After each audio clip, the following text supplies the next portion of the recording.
मैं अयोध्या हूं। आज की कड़ी में सुनिए, दौड़ा दौड़ा कर अर्धसैनिक बलों ने कार सेवकों पर दागी गोलियां। लेखक हैं दैनिक भास्कर के नेशनल एडिटर नवनीत गुर्जर। 30 अक्टूबर की सुबह अयोध्या आशंका और अनिश्चितता से घिरी हुई थी। हालात किसी के काबू में नहीं थे। मुख्यमंत्री मुलायम सिंह ने घोषणा कर रखी थी कि यहां कोई परिंदा भी पर नहीं मार सकता। फिर भी कार सेवक आधम के। दरअसल राज्य पुलिस का कार सेवकों से व्यवहार दोस्ताना था। तब का एक किस्सा बड़ा मशहूर है। उत्तर प्रदेश के सोहावल के पास राजमार्ग बंद था। वहां तैनात दरोगा से कार सेवकों ने मिन्नतें की, लेकिन दरोगा जी टस से मस नहीं हुए। बोले, सरकार का आदेश है, इस सड़क से कोई परिंदा भी नहीं जा सकता।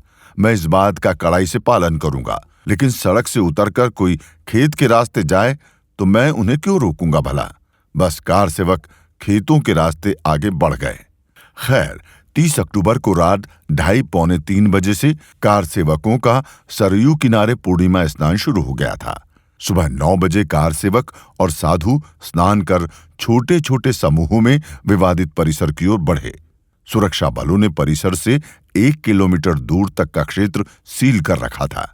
गलियों के मुहाने और हनुमानगढ़ी के पास पुलिस चौकियां बनाई गई थी।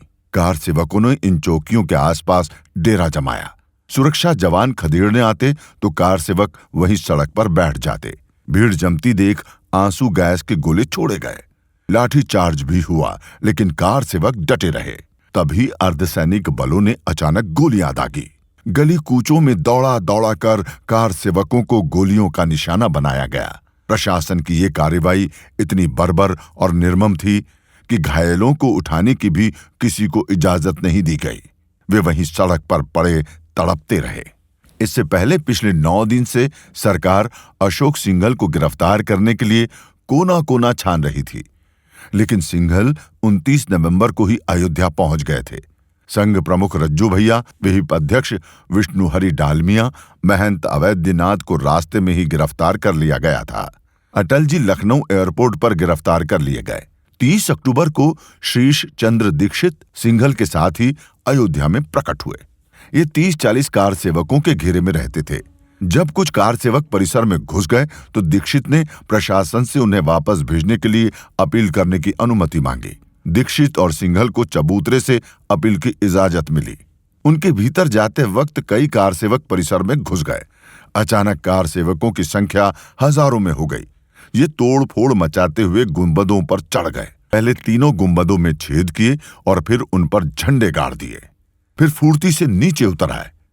इनका नेतृत्व दीक्षित के अलावा महंत नृत्य गोपाल दास, संत वामदेव और महंत परमहंस रामचंद्र दास कर रहे थे। भीड़ के आगे प्रशासन कुछ नहीं कर पा रहा था। हालांकि थोड़ी ही देर में सब तितर बितर हो गए।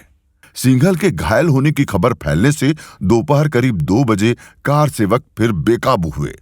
इन्होंने एक तरफ की दीवार गिरा दी। 2 युवक गुंबद पर चढ़ गए।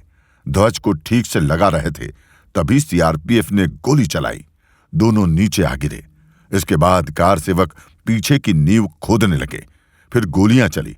11-12 कार सेवक यहां भी मारे गए। इसके बाद भारी हिंसा हुई, लेकिन बड़ा स्थान मंदिर के पास अर्धसैनिक बलों ने गोलियां चलाने का प्रशासन का आदेश मानने से इनकार कर दिया।